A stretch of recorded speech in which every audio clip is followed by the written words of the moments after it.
Oi, pessoal, boa tarde, tudo bem? Quero dar as boas-vindas a vocês à nova edição do Adyen Talks. Hoje eu vou ter uma conversa muito legal com o Pedro Correia, diretor de e-commerce da Arezzo. Tudo bem, Pedro? Como é que você está? Oi, Jean, tudo bem? Prazer estar aqui com vocês nesse dia de hoje aí, né? Acho que eu acompanhei foram duas lives, né, que vocês fizeram. Essa aqui acho que é a terceira, né? Eu tenho acompanhado aí, bem interessante esse formato e agradeço pelo convite. Não, legal, obrigado por participar, acho que vai ser muito legal. Antes de a gente começar com as perguntas, eu quero dar um pouco de contexto para essa conversa. Então, falando um pouco da Arezzo, fundada em 1972, é hoje a maior marca de varejo de calçados femininos da América Latina, com grifes como Arezzo, Anacap e Schutz. Um total de mais de 750 lojas, faturamento de mais de 2 bilhões em 2019. E um fato interessante, um case de sucesso recente na mídia, por causa da migração em tempo recorde do varejo físico para o online. Isso agora, há pouco tempo atrás. Pedro, pelo que eu vi na matéria que eu li recentemente, parece que o Anderson Birman, o fundador da Arezzo, ele meio que teve uma premonição. Ele previu a dimensão, o tamanho dessa crise e previu que a Arezzo teria que se preparar para isso. Conta um pouco para a gente como é que foi essa fase de preparação para essa nova realidade, o que fez a diferença nesse momento crítico também de virada. Tá. Bom, o Anderson, ele para quem não conhece, né, ele é o nosso fundador, ele criou a marca Arezzo, né, e iniciou a empresa há 47 anos atrás. Hoje o nosso CEO, o filho dele, o Alexandre, que é o fundador da marca Schutz. O Anderson, apesar de, assim, ele já foi, né, CEO, ele já foi do conselho, e hoje ele brinca até, assim, às vezes o Alexandre brinca com ele, assim, pô, qual é a sua posição na empresa? Ele fala, eu sou dono.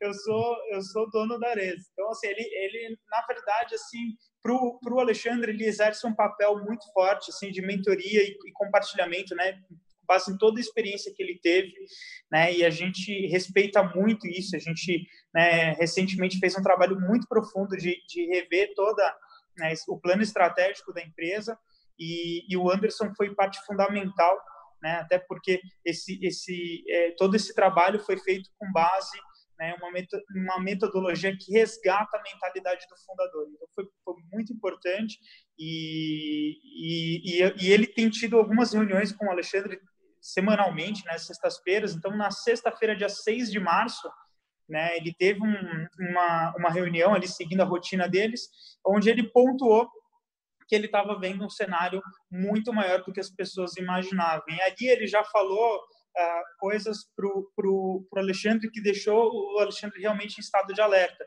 como se prepare para todas as lojas vão fechar, pessoas vão perder os empregos, a economia vai tomar uma reviravolta, e para dar uma dimensão da grandeza do que ele estava falando, ele falou, se prepare para a Terceira Guerra Mundial, que a gente vai viver uma crise sem precedentes como vocês nunca viram antes, porque a geração de vocês, né, a geração do Alexandre e de nós, que somos executivos da empresa, não tinha passado por nenhuma crise, né, talvez dessa dimensão.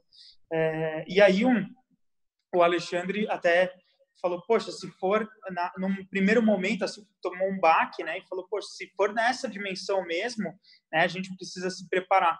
Então, na reunião das segundas-feiras, né, isso daí foi a conversa com o pai dele foi na sexta, na segunda-feira, dia 9 de março, ele tem uma reunião com o comitê executivo da empresa, onde ele trouxe o pai dele para falar. Então, ele ligou o pai dele no Viva Voz, o pai dele contextualizou de novo o cenário, e as pessoas falaram, acho que você está sendo muito pessimista, né? Esse cenário é um cenário muito distante do que eles conseguiam visualizar, mas, ao mesmo tempo, eles falaram, bom, se esse é o pior cenário, vamos estar preparados para o pior. Se vier alguma coisa que seja mais tênue do que isso, pelo menos a gente está preparado para o pior. E aí, naquela reunião mesmo, acho que o primeiro, até na matéria menciona ali, que o primeiro passo foi o Alexandre voltando para o CFO e perguntou, tá, qual é a melhor condição, o quanto que a gente consegue de financiamento, né, a um custo máximo de CDI mais 2%. Né? E aí o CFO respondeu, a gente tem aí um crédito de 500 milhões. Naquele momento, o Alexandre falou, pode pegar tudo, né? Acho que num impulso.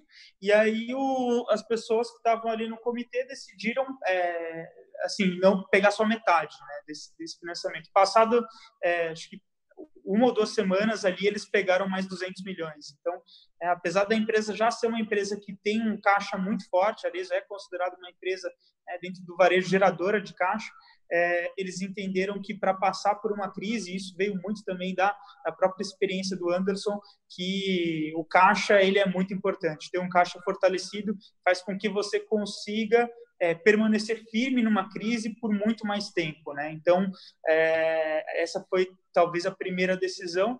No dia 13, então isso daí foi na segunda, no dia 13, no decorrer daquela semana houveram várias mobilizações, né? Porque isso daí desencadeou que todas as áreas começassem a repensar o modelo de negócio, visualizando o que seria esse cenário. Então, né, a gente no e-commerce estava olhando algumas iniciativas que a gente poderia conduzir, outras áreas as deles, e na sexta-feira, que era uma sexta-feira 13, ali, dia 13 de março, eles fizeram um primeiro call com os franqueados para alertar os franqueados de todo esse cenário que eles visualizavam possível de acontecer.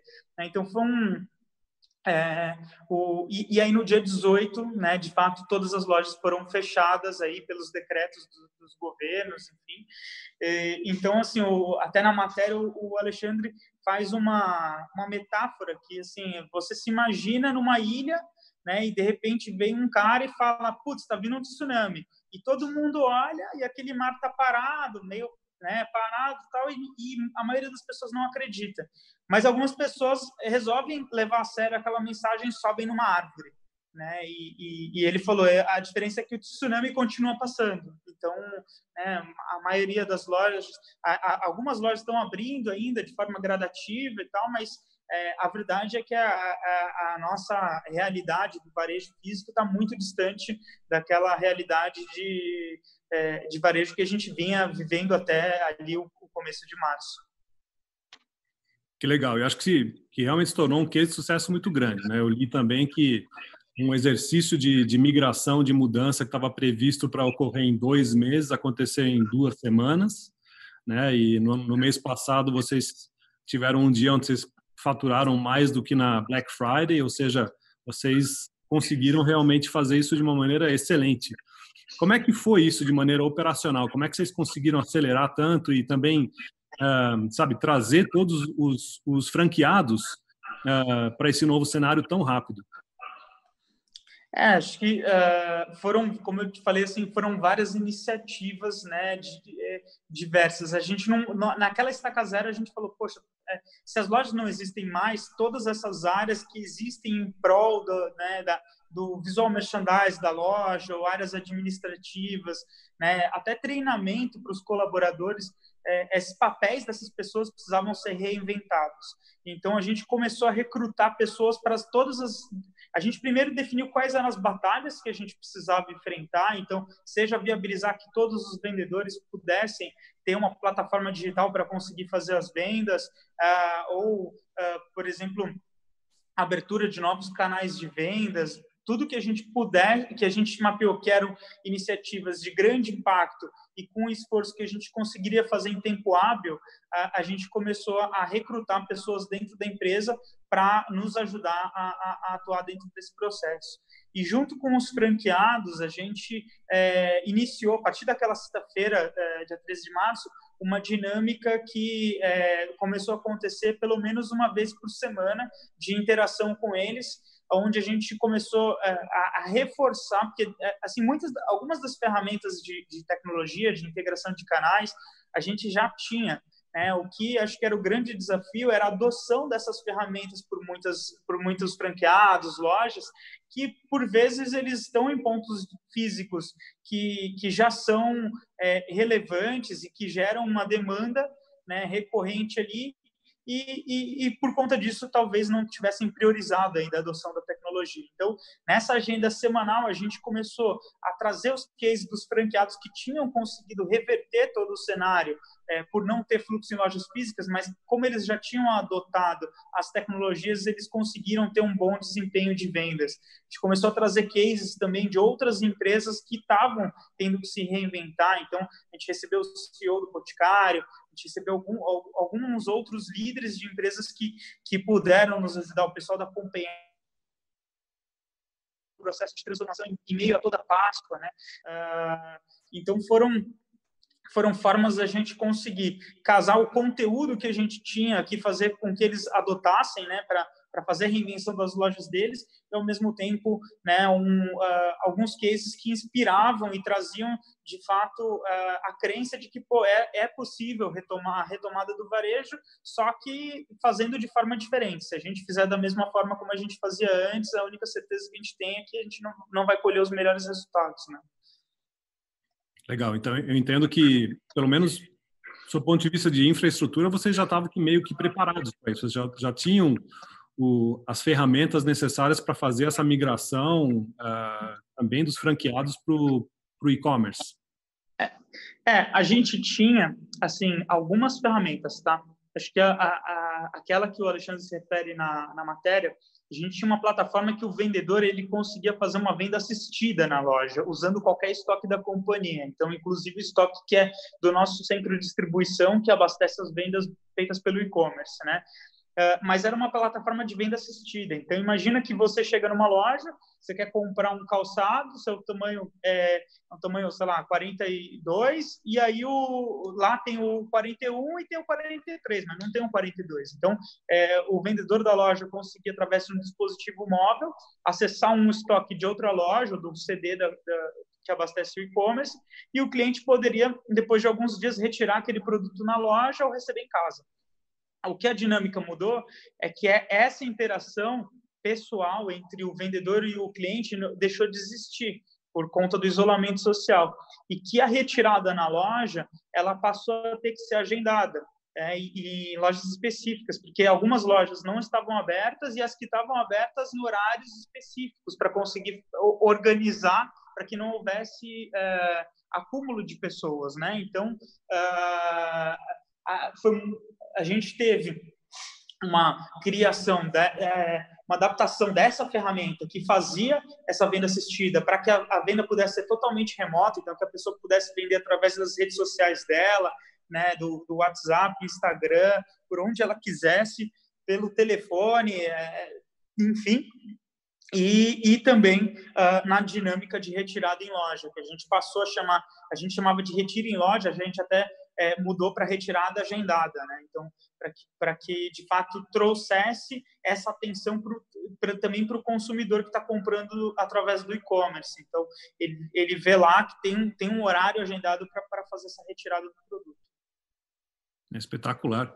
Claro que no momento desses, acho que obviamente, quando existe o risco de que lojas sejam fechadas praticamente à força, existe um incentivo muito grande né, dos franqueados fazerem essa migração o quanto antes, né? Então, claro que existe um interesse muito grande por parte deles também.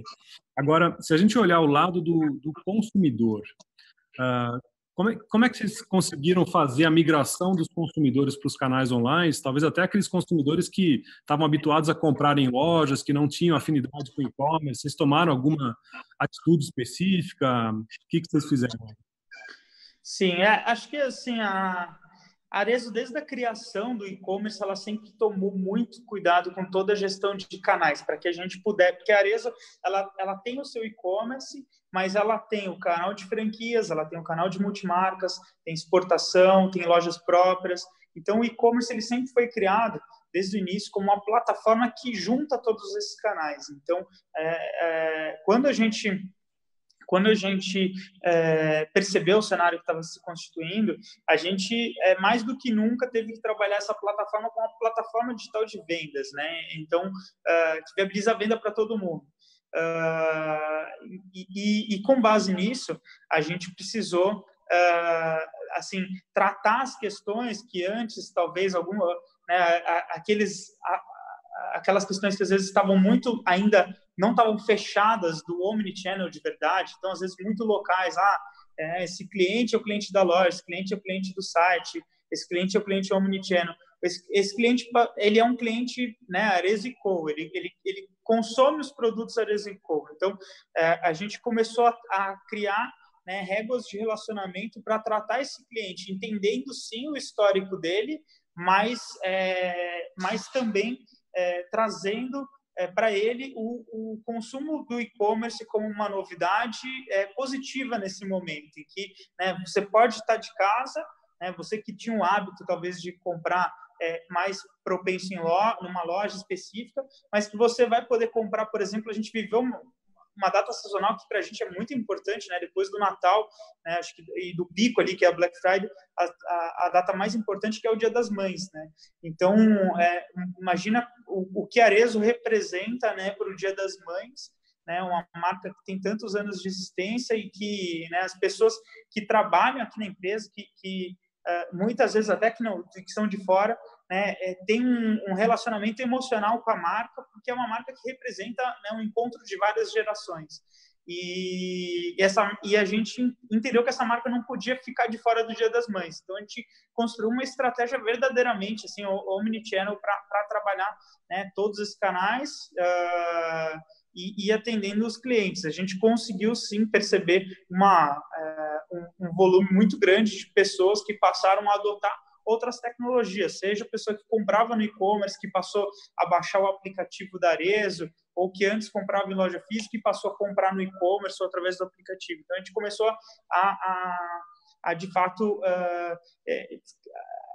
assim, quebrar talvez assim o resquício que ainda tinha de algumas antigas crenças do omnichannel ainda não bem amarrado e começamos a trabalhar de uma forma realmente integrada, tanto para fora, né, quanto internamente, né? Então, internamente, a gente, como eu te falei, a gente teve que reinventar os times. Então, antes eu tinha, né, algumas pessoas aqui dentro do e-commerce que olhavam a parte de e-mail, eu tinha uma pessoa que olhava, né, a parte de CRM e lojas físicas, com mala direta, com outras coisas. Então, as pessoas passaram a atuar como um time só, né, para conseguir, de fato, atuar na batalha, que era tratar o CRM como channel da melhor forma possível. Bacana, muito legal. Deixa eu só fazer uma chamada aqui para o pessoal que está assistindo a gente. Não esqueçam de mandar as perguntas de vocês, os comentários, que depois a gente vai abrir para algumas perguntas aqui para o Pedro responder. Deixa eu partir para uma outra perspectiva aqui, Pedro.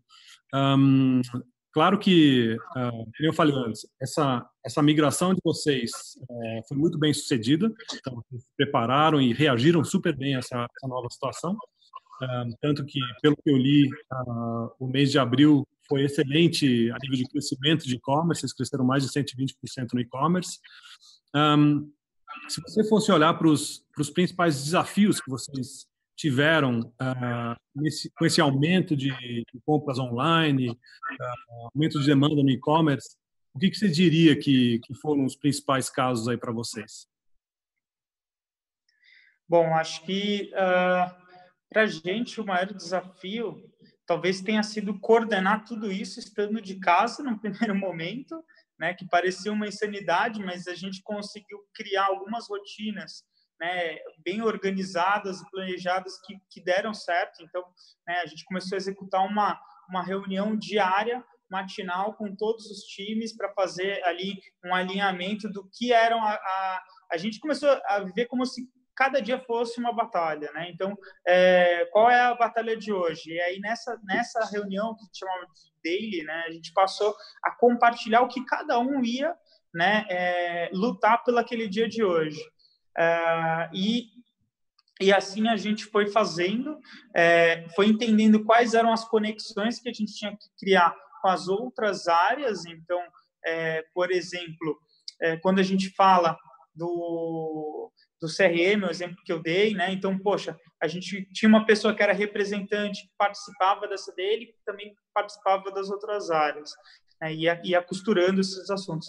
Mas a gente teve também toda uma preparação de retaguarda, né? Que foi à medida que a gente começou a perceber que a venda foi escalando, a gente já puxou também uma reunião diária junto com o time de abastecimento e logística, porque a gente tinha que preparar tanto a nossa expedição, que foi dimensionada para um outro patamar de vendas, né, quanto o nosso recebimento para conseguir dar conta, né, e fazer isso da melhor forma possível. A gente fez essa venda, mas fez uma venda com responsabilidade, né, no momento que a gente sabia que a gente precisaria, sei lá, assim, de mais dias para conseguir expedir tudo que a gente estava vendendo, a gente foi subindo o prazo no nosso site, até de forma bem conservadora, assim, para conseguir, de fato, surpreender o nosso cliente. Então, entregar antes do prazo prometido, né? Não é vender a qualquer custo. Então, a gente teve toda essa preocupação, né? E tanto é que nossos casos de reclamação assim foram mínimos, ficaram, né, bem em linha com o que a gente, né, vinha atuando até então. Acho que, né, imprevistos podem acontecer, mas eles têm que ser sanados e tem que, assim, a gente conseguiu regular bem o nosso SLA de entregas e pós-venda. Então, acho que essa talvez tenha sido a dinâmica, ela se deu muito em torno desses alinhamentos, entendeu? Então, de fato, conseguindo entender e prever o que iria acontecer ali como uma consequência e criar rotinas com essas pessoas, mesmo estando de casa, não deixar que essa distância física fizesse com que a gente estivesse, né, descasado entre as dinâmicas que, de fato, elas, quando a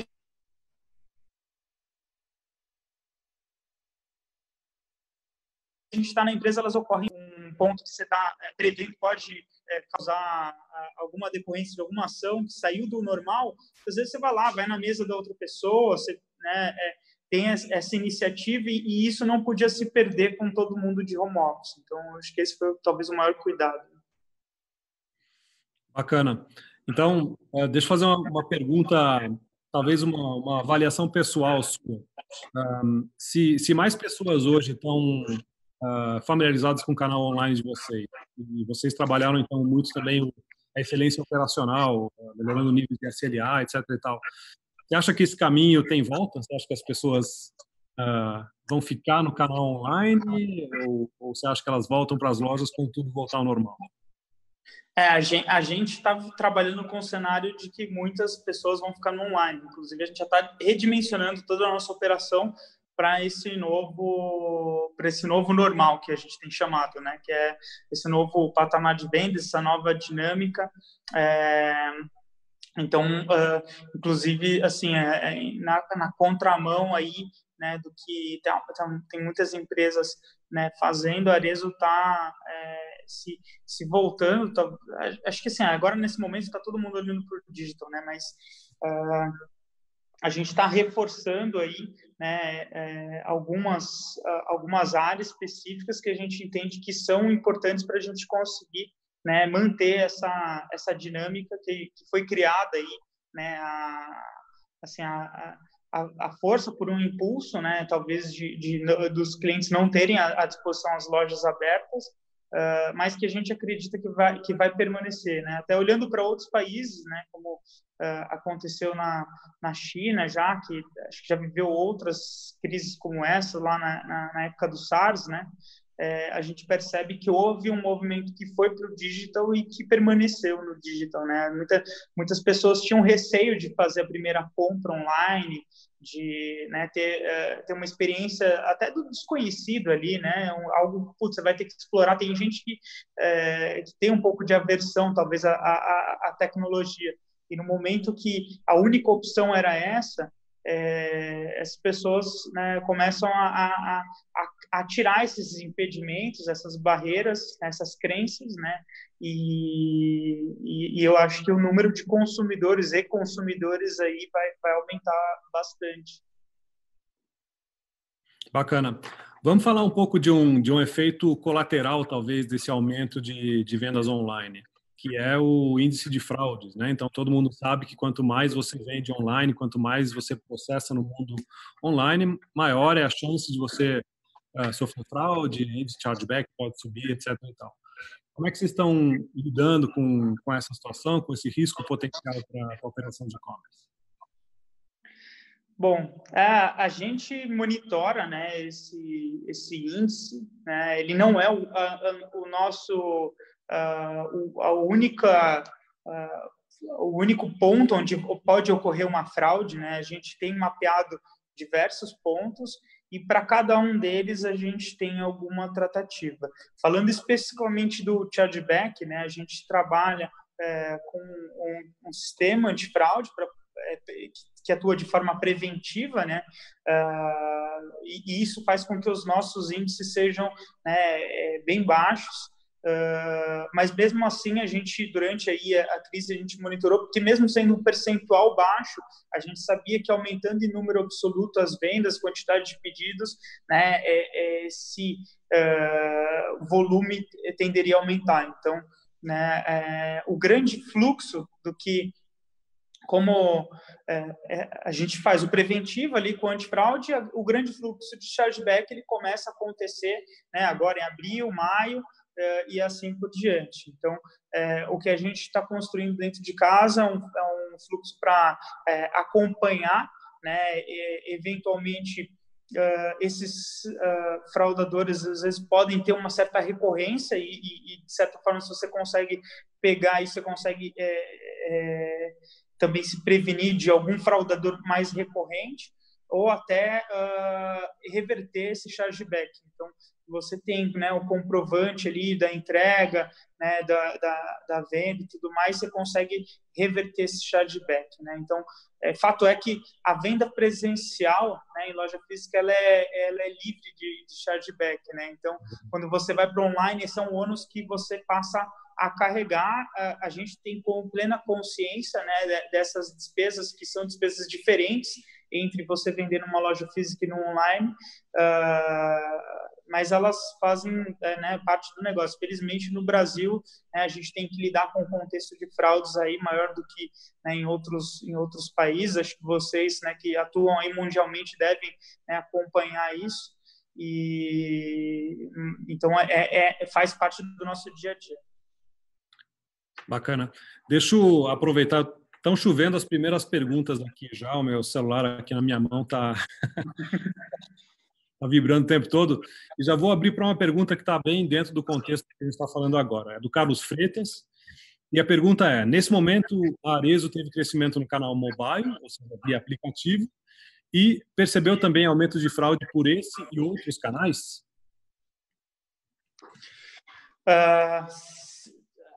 Sim, a gente percebeu pelos canais, o aplicativo, o site, todos eles, assim, mas, como eu falei, dentro, né, do controle, nada fora da normal, como qualquer e-commerce tem. Já trabalhei em algumas empresas de e-commerce e todas elas têm algum índice de chargeback e gerenciam isso. Então, com a Arezzo não é diferente. Legal. E seguindo um pouco nessa linha dessa integração dos canais, né? A gente falou agora um pouquinho do canal mobile, surgiu essa pergunta aí.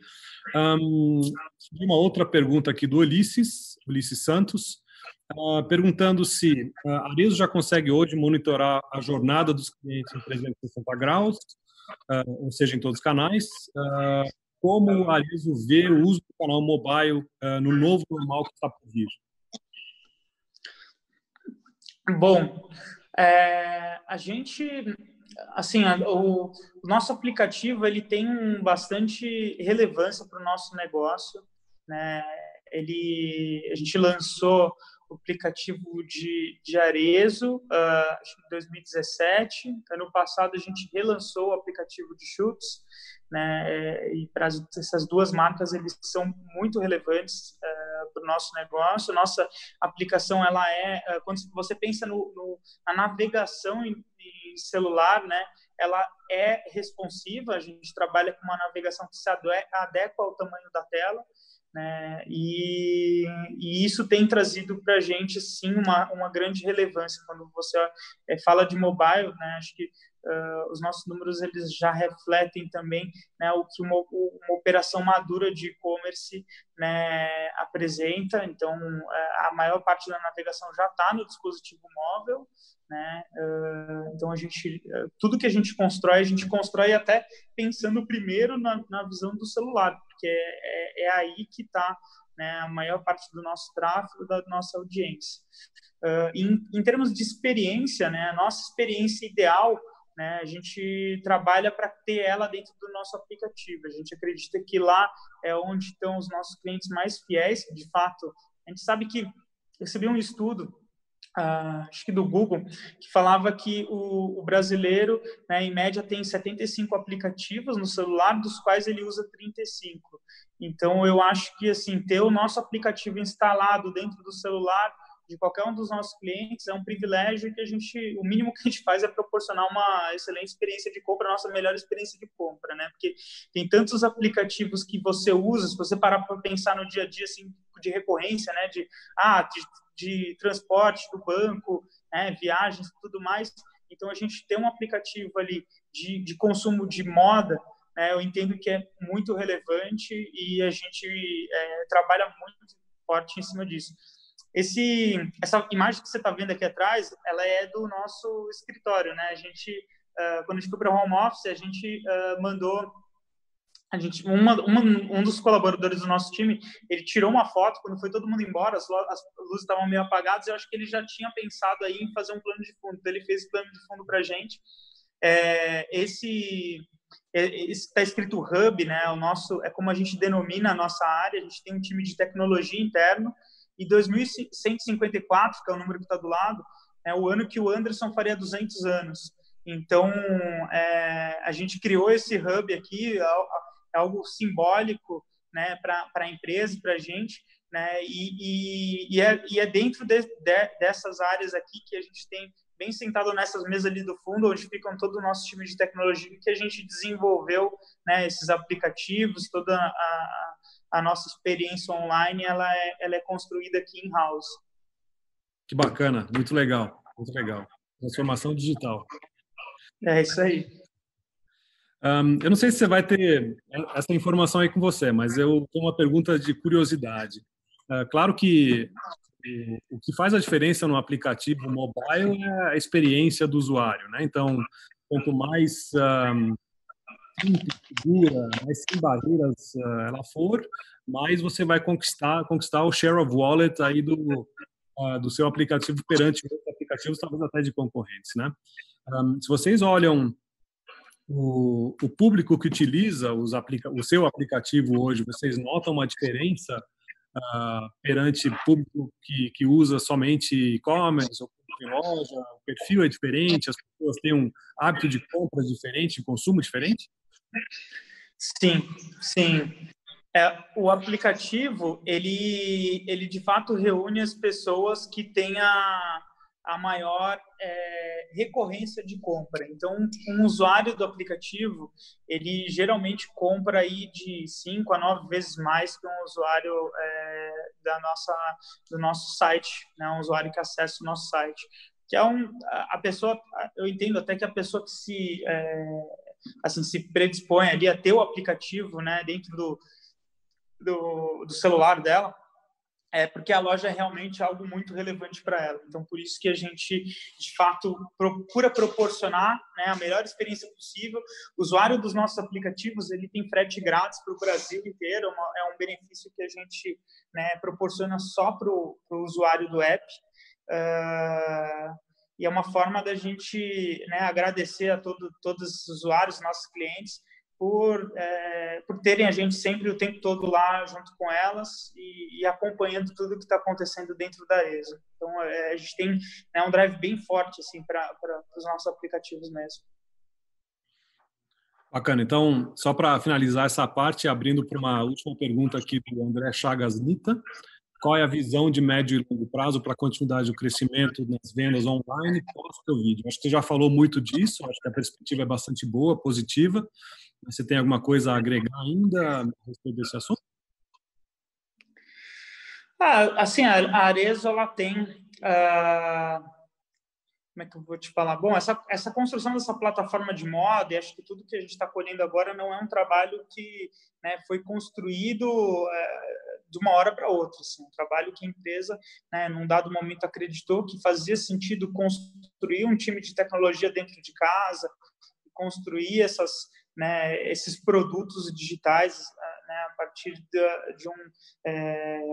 de iniciativas que são feitas e que esse time está aqui e trabalha. Então, acho que essa jornada ela vem para intensificar esse trabalho. Um trabalho que já tinha começado, né? A gente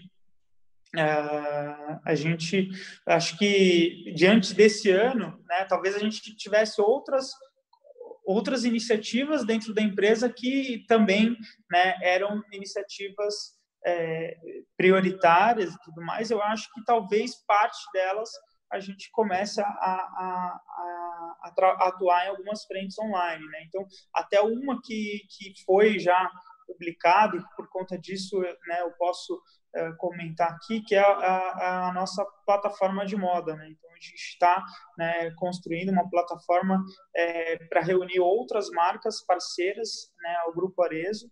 Então, seria nos moldes de um marketplace, né? Mas que a gente tem chamado de uma plataforma de moda. Então, esse projeto ele iniciou ali, a gente anunciou, né, no final do ano passado, no começo desse ano, no nosso Investors Day, e a gente está nessa jornada aí, que até o final do ano a gente tem aí alguma novidade para apresentar para o mercado. E vai ser bem positivo, porque a gente, né, dentro desse movimento, desse crescimento, né, a gente vai conseguir ajudar outras empresas que também compartilham do segmento de moda e que querem estar junto com marcas de prestígio como Arezzo, Schutz, Anacapri, Vans e todas as outras marcas aí que fazem parte do nosso grupo. Perfeito, que ótimo. Eu acho que o mercado está precisando de notícias positivas mesmo, então vamos aguardar notícias de vocês aí. Deixa eu passar para uma outra perspectiva agora, que eu acho que é bem interessante e importante também de conversar, que é a questão de como vocês estão lidando com essa questão do distanciamento social, gestão de equipe, etc. E tal. Aqui na ADIA, a gente está na 8ª semana agora de home office. Eu diria que para a gente talvez é menos complexo, porque a gente já é uma empresa digital, a gente está acostumado a usar a tecnologia para se comunicar, para trabalhar em conjunto, né? Agora, como é que foi para vocês? Como é que foi essa virada para o distanciamento? Que medidas vocês tomaram? Como é que vocês lidaram com isso? Acho que na semana lá do dia 6 de março, né, quando teve o primeiro alerta do Anderson, a gente ouvia algumas notícias, né, a gente sabia que na China já estava espalhado o vírus, a gente sabia que na Europa, a Itália e a Espanha já viviam uma situação bem complicada. A gente sabia a gente não conhecia talvez todos os sintomas e todas as precauções que a gente, né, poderia ter. Então, a primeira medida que a gente adotou, né, foi primeiro, assim, né, habilitar todo mundo para poder trabalhar de casa, né? E a gente tem, inclusive, um time de saque interno, então foi um movimento bem robusto, assim. A gente teve que conseguir habilitar pessoas que trabalham com Mac, com computador de tela grande, então a gente teve que habilitar de fato todo mundo, né? E o pouco que a gente conhecia até então, né, a gente adotou. Então as dinâmicas de, você, né, lavar a mão com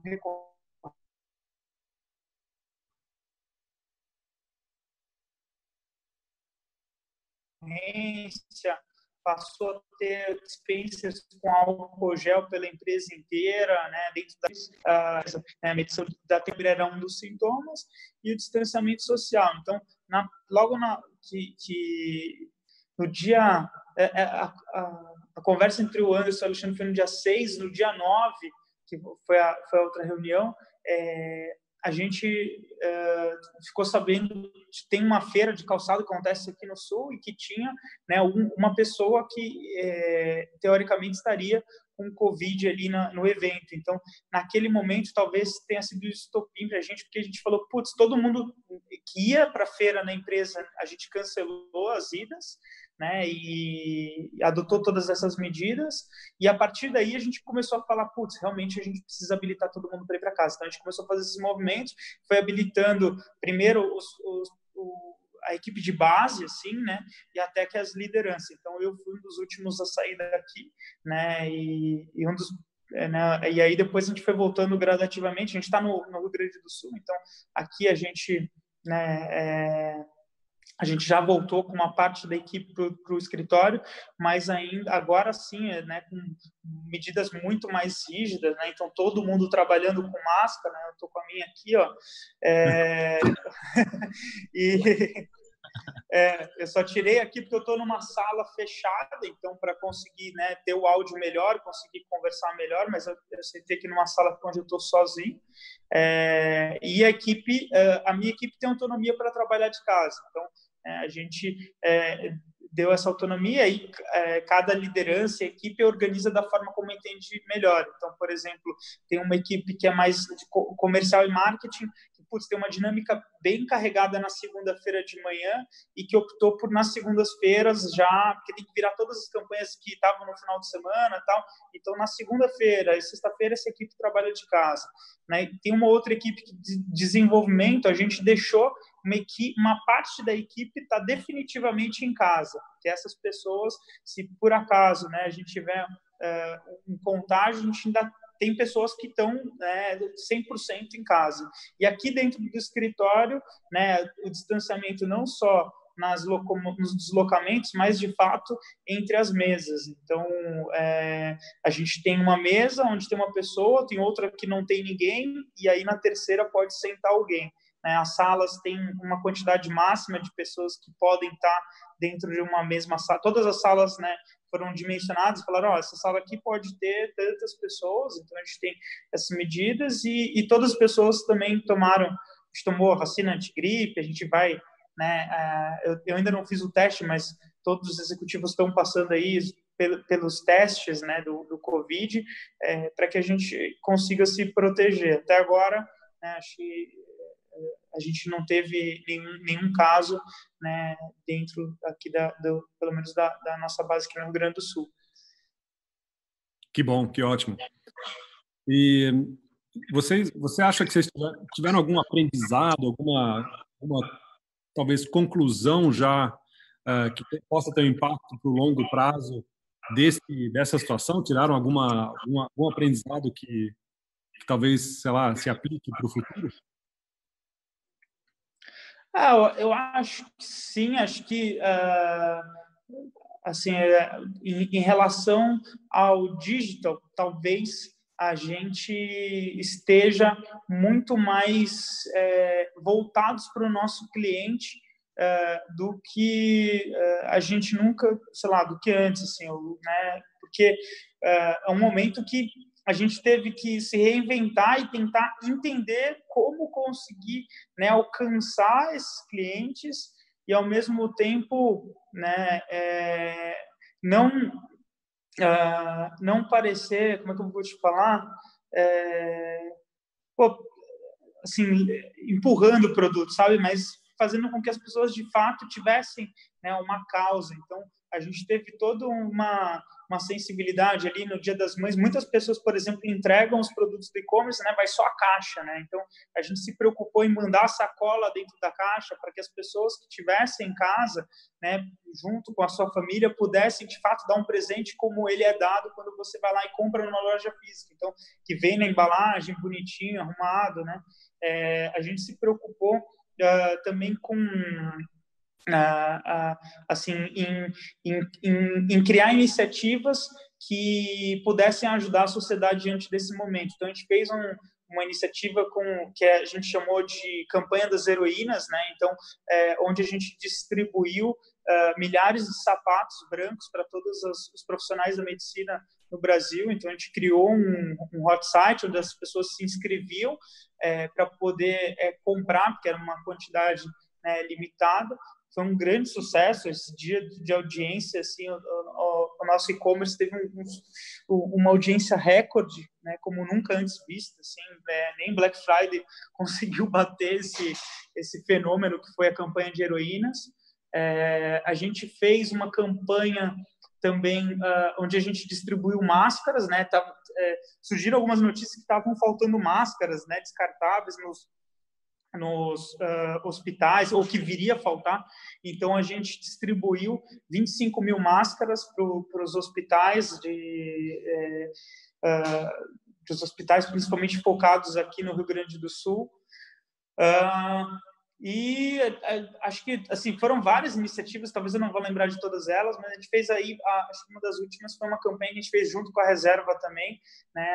Eles têm lá a campanha de 1P 5P, né? Que para cada uma peça vendida você doa 5 pratos de comida. Então a gente também entendendo que nesse momento aí de crise, né? Muitas pessoas podem estar passando por esse problema que é a fome. Então a gente procurou também, a gente participou, criou uma ação conjunta com a Reserva, né, entre a nossa marca Schutz e a Reserva, para poder também, de certa forma, ajudar a sociedade. Então, a gente está assim, constantemente procurando formas, né, de ajudar dentro do que a gente consegue, dentro de como a gente pode, né? Acho que a Arezzo também manteve ali tudo, ela tem um comprometimento muito grande com toda uma cadeia produtiva que vai desde todas as fábricas parceiras, né, até o consumidor final, passando pelos canais de franquia, multimarca e tudo mais.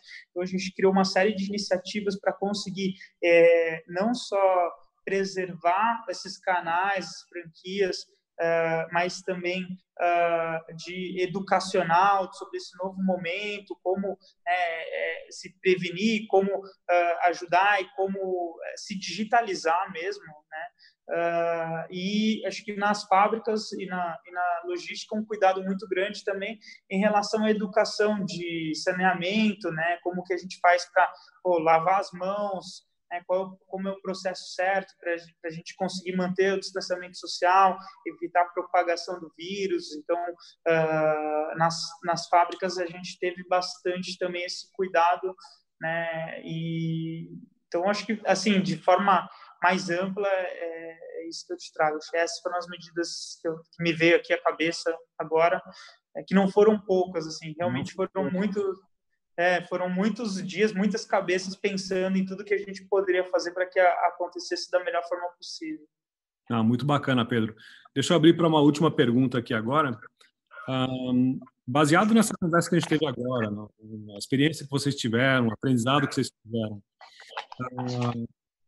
que conselho você daria para empresas que estão passando pelo mesmo momento de digitalização acelerada, num momento crítico que nem esse?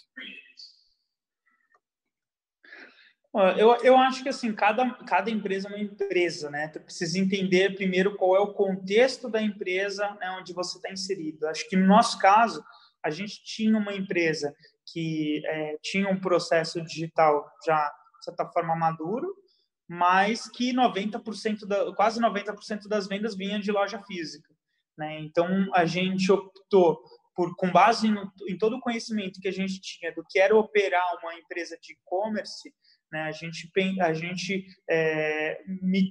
procurou mapear quais eram todos os riscos de uma escalada forte e impulsionar, né, as vendas digitais para conseguir compensar as lojas que estavam fechadas.